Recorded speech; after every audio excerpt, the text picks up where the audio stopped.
On to our fourth match of the evening. Now, yesterday he put the BB to bed, but he's looking to do the same to his opponent here. Put your hands together. It's Optimus!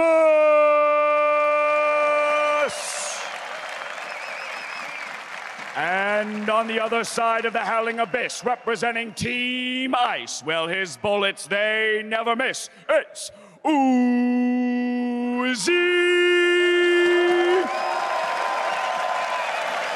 Time to lock and load, gentlemen. All right, so Optimus versus Uzi. You know, you heard it. Optimus took down Bebe, or BB. I always do that. I'm so terrible. But it's actually the worst, too, because I'm a former player, and I used to get super tilted when people would say my name wrong. And now I'm that guy, and I'm just like, damn it. Screw that guy. Why? Yeah. There's a lot of players. Now you know. Now, yeah, you get to see at the other side what's it like. Right, Azael? Yeah. I know exactly what you're talking about, Krepo. Krepo. So, yeah. That's the problem with my name, man. Like, they find like so many unique. Either they go Krepo or they go like Krepo, and either way, like you correct them, it's still wrong. Yeah. All the Europeans would call me Azael. Azael? Azael. Because they're used to the item, or. Well, I mean, it wasn't in World of Warcraft, but it could be that. Maybe they're seeing it in the future. They were ready for the superior. Exactly. We all were. Welcome to the mothership. All right, let's see. Caitlyn Barris being banned. Draven on the other side. So these guys do not like AD carries, it seems.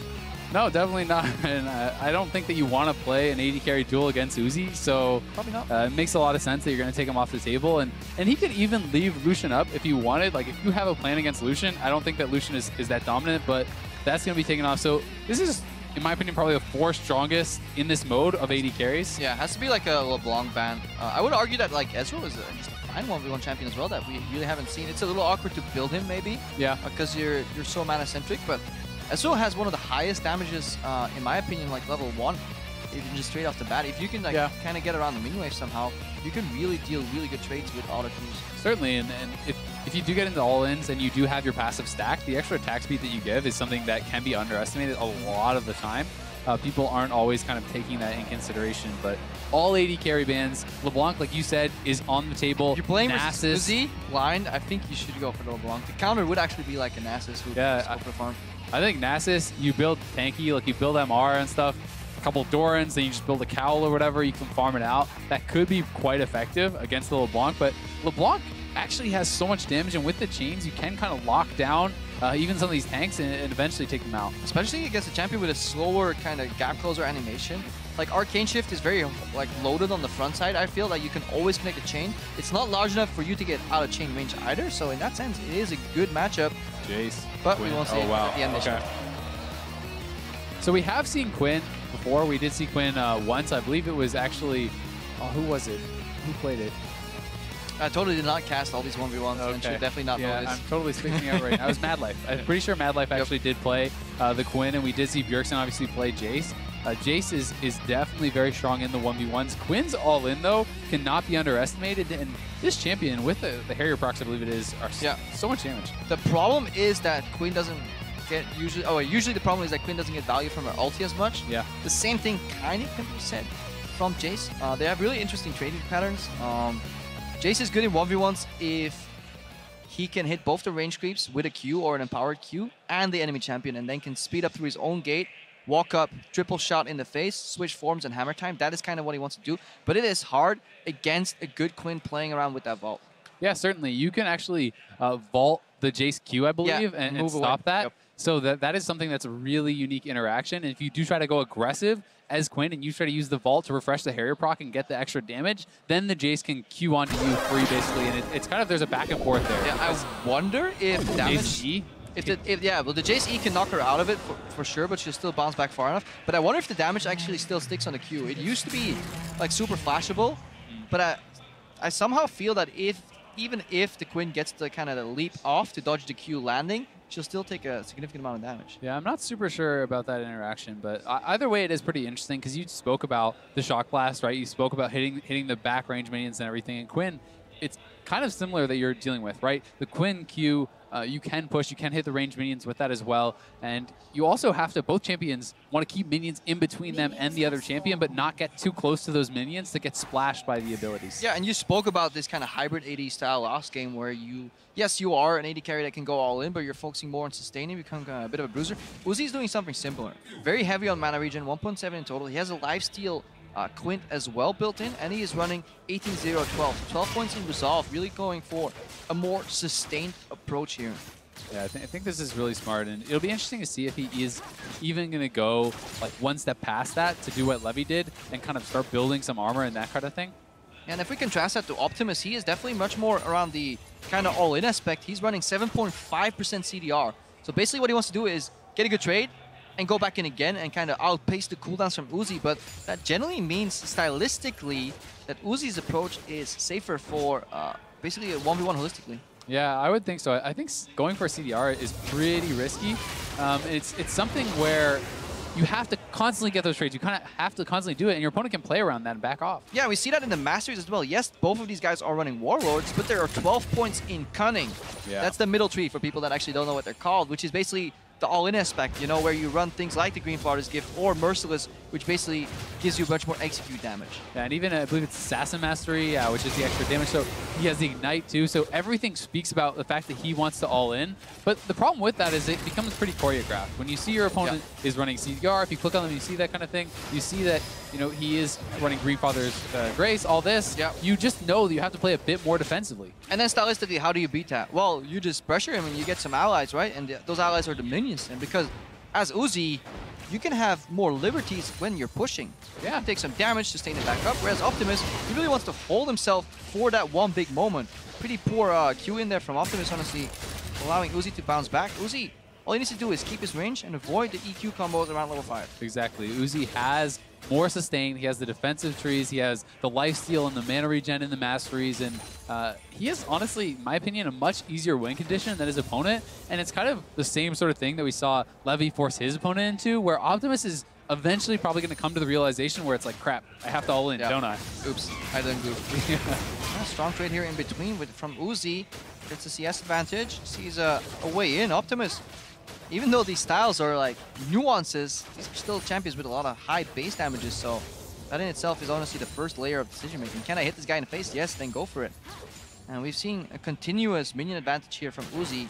Yeah. Versus a champion that's generally known for pushing on Jayce. 12 CS up already is pretty big. He is going to be able to close the gap a little bit, but Optimus is getting relatively low on HP. If Uzi can get there, he got the relic! Ooh. And he gets both summoners from Optimus, which is brutal. Oh, close there, though, because if that relic goes to Optimus, suddenly all our theory goes out of the window, and Uzi gets smashed in the head. And even though he was so confident he was getting that relic, that he did not even want to use the exhaust on maximum range the barrier, to slow Optimus.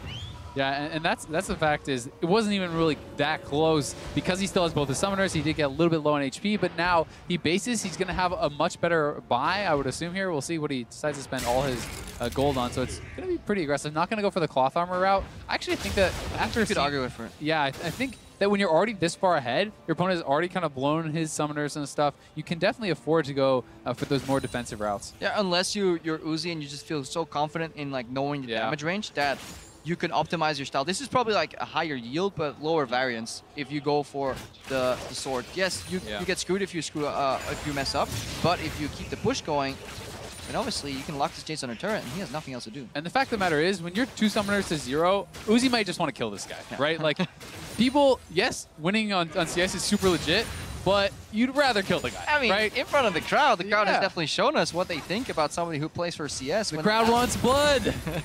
Like gladiators. Yeah, exactly. It's just like the Gladiator movie, except in this movie, they don't respect the mercy. The mercy of leaving your opponent alive and killing only the minions. Thumbs down every time. Thumbs down every time, yeah, exactly. This is actually like a hidden thing that's overlooked as well. There's no safety in brushes versus the Quinn, obviously, since you had that reveal. Map hacks. Good poke from Optimus. Answers there on Uzi. Uzi looking for some sustain before he goes in again. Good vault. Good answer on the trades. Every time Uzi vaults, he's getting a shot blast in the face. He's going low right now, though. Tag. There's the exhaust. He's looking for the kill here. Should have it. So well played by Uzi. I think that this is like what Levy did, but one step better, Yeah. right? He had the win condition of the 100 CS. He outthought his opponent. He had better build. I think he had better runes and everything to set up, and then he just kills the guy. They were blocked by the cameras. Like, how do I get this? Yeah, anyway, okay, walk around, walk around. Yeah, and it basically, like, it was very seamless. It feels like he was kind of like outplayed. second nature. Like, I don't think he, as a player, is thinking about, oh yes, right here, because if I make that trade, obviously it's for this like big, broader concept. You see the final trade again. It's at this moment Optimus knows like he's going down. There's not much he can do. Even for good measure, showing that his barrier was still up at the end from Uzi. Yeah, and it's like you said, it's instinctual, right? Like, you don't think about every single little decision you're doing. The very best players just know that it's the right decision, and that's why it's kind of funny talking to some of the amazing players. And you're like, oh, I'm going to talk to this guy. He's going to teach me how to be good. Yeah. He's like, oh, so why'd you do this brilliant thing? Because that's what you're supposed to do. Yeah, that's what you do. That's like, what you who do. wins this matchup? That was a smart thing to do. Yeah. Why? Like, no, he just wins the matchup. You win. Yeah, because he wins. Because you win. But yeah, that was really fun to see that we finally kind of unveiled like a more nuanced approach, because I feel day one it was all over the place. But right now we see 80 carries, but we see this like slight shift that Resolve is the better secondary tree. Yeah. That you definitely want to go for sustained talents as opposed to just like level 3 raw, like shotgun at each other. Whoever dies like is the loser. Exactly. It's even if you're going for the kill, I still think Resolve is better, because unless you're doing a full straight up all in with no trading before, Resolve is going to give you more effective HP, right? It's going to give you that difference, that advantage. Yeah, and there's no such thing as a 100-0 all-in so far in 1v1s. We've seen hasn't happened. Maybe like an OAF game is like Impact kind of, one. Yeah, maybe. Is where you can describe it. But more than it, it's kind of a war of attrition. Yep. Definitely so. Yeah, definitely. Even if it isn't all in later in the game, it's like early in the game, oh, you forced them to base, so you got an item advantage. Then you could all in, got an XP advantage, these kind of things. So it is always coming into play, but that is Uzi moving on, and he's going to be in the quarterfinals as well. It will be Karsa and Albus. Yeah, Albus next. So. Albus had a bye, so he's had time to kind of just look around, see what's going on, figure out what people are doing. Hopefully he picked up on the Resolve hype, and definitely also mana region on blue seems very good, because you generally spec into kind of magic resistance there, but there's very few ability power based champions in this 1v1 circuit. Yeah, there certainly are. And just the early CS and the wave control and stuff is so important. So if you're forced to base because of a lack of mana, that's so problematic, like even more so than in a regular Summoner's Rift game. So it definitely is coming a lot into play. But we're not done yet, so let's check in with Ibai to see who's on stage. Spoiler.